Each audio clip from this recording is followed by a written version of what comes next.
Hello everyone and welcome back to another Sneaker Huddle unboxing. In today's video we're going to be reviewing a pair of sneakers that a lot of us are probably familiar with, and if you're not too familiar with them, you've probably seen one of the three sneakers that is combined into this one pair here, and it's the Kyrie 4, the Kyrie 5, and the Kyrie 6. And this pair of sneakers is actually called the Kybrid, and the reason it's called the Kybrid is it is Kyrie's signature sneakers all combined into one, or at least his three latest sneakers all combined into one.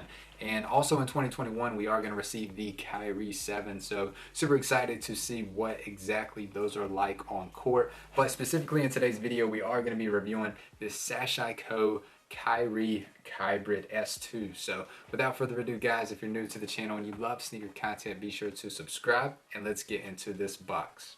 So here we have it, the Kybrid S2 Sashiko, and this was a collaboration with Sashiko. I'm not too familiar with the company. I had to actually, make sure that I was pronouncing it correctly, and I am pronouncing it correctly. I know that kind of sounds weird. I thought that this was Sashiko, but I guess it's Sashiko. I don't really know too much about the company, but they did do an initial collaboration on a dunk way back, and then they also did a blazer as of recently, and now we see this collaboration on the basketball court with NBA superstar Kyrie Irving. But specifically, this sneaker, it combines a lot of features that we have seen in the past. The outsole, this is actually from the Kyrie 4, and the kind of teeth or whatever you want to refer to this as, this is actually from the Kyrie 4. So needless to say, the midsole and the outsole are all from the Kyrie 4 silhouette that dropped back in, I'd say, 2017. I think that's when that silhouette, and in 2018 I believe we received the Kyrie 5, which had this Venus flytrap design that you see here on the upper of the sneaker. And the idea of that was for containment of the sneaker, whenever, or containment of the foot whenever you're moving around on the basketball court. If you're running to the left, it was to, more support and to like keep your foot tight within the sneaker. So that Venus flytrap design that you do see there on the upper of the sneaker, that's the story behind it and the technology of what it was supposed to symbolize. And the most recent Kyrie in 2020 we received, or at the end of 2019, I believe 2019 2020, we received the Kyrie 6. And as you can see here, we do have the Kyrie 6 signature eye as well. A lot of people refer to this as the Illuminati eye, which you can also find that on the top of the box there. But this eye, actually, for Kyrie Irving, what it symbolizes is that he views the world in many different ways. He's been out there with saying that the world is flat, but that's just because it's his perception of the world. And it's kind of, the eye is meant to symbolize, do not look at what they tell you, but look at the world in the way that you see it. So he sees the world as being flat, so he believes that the world is flat. So that's what the eye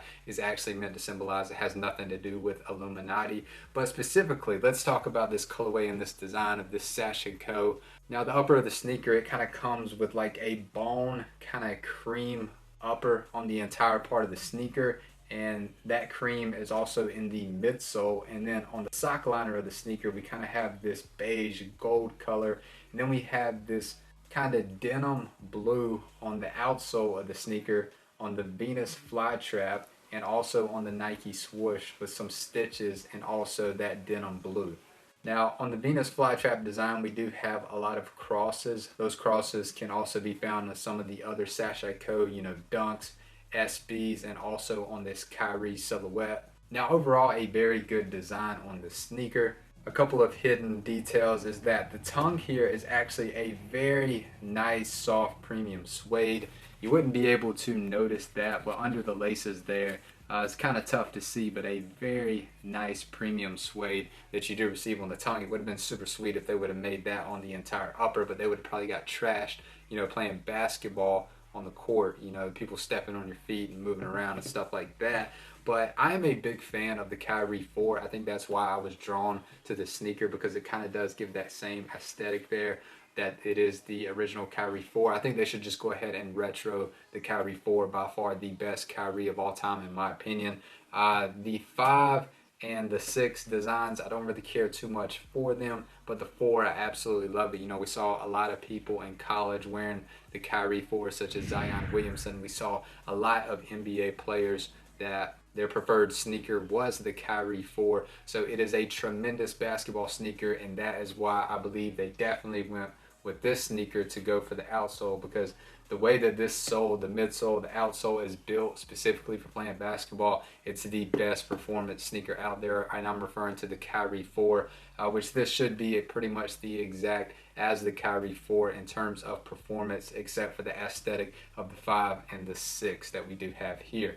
But overall, guys, a very cool sneaker. When it comes to sizing for the Kyrie 5, this fits more like the Kyrie 5. I know this is the Kybrid, but the fact that the upper is mainly the Kyrie 5 because we have the Venus flytrap design, I would recommend to go up half a size, because this Venus flytrap design, like stated previously, it's meant to keep your foot tight within the upper of the sneaker, so it fits very, very, very tight. So if you are playing basketball in these, perhaps if you would like, you know, your foot to be pretty snug and stable within the sneaker, go true to size. But if you are wearing these, you know, to the gym, you're not a hooper, a baller all the time, and you do want to wear these, you know, perhaps to school or just casually, would recommend to at least go up half a size, if not a full size, for more comfort. Now overall, I'd have to say my favorite unique twist on this design is the Nike BB tongue that they did put on the right side of the sneaker. It does have Kyrie Irving right under that. I know of all the things, that's the one thing that I like the best, but I just think that it's the most unique how they kind of combine the Nike SB with the Nike BB Kyrie Irving. I think that was super sweet, super dope. I wish they would have done that on both sneakers. On the other sneaker, you receive Kyrie Irving's traditional logo that you are going to receive on all of his sneakers. But guys, comment down below, what do you actually think about this pair? I really love them. I really love this pickup. It was a super superb design from Nike and Kyrie Irving. And comment down below, guys, this is a question that I have for you guys. Who do you think of all the NBA players, who has the best sneaker line, you know, continuously in terms of collaborations and the stuff that they're constantly putting out? I think you guys have a pretty good idea of who I think has the best sneaker line, obviously. But because we've seen a lot of good stuff from Kyrie. You know, we haven't seen a lot of the stuff that we have seen from Kyrie from other NBA players. It would be dope if we did. But, you know, we've seen SpongeBob SquarePants collaboration. We've seen a Lucky Charms collaboration, a Taco collaboration. We've seen a lot of really good Kyries. But comment down below. I would love to have that discussion with each and every one of you. And that's pretty much sums it up for today's review of these sneakers. Be sure to like, share, comment, and subscribe. God bless each and every one of you, and have a great day.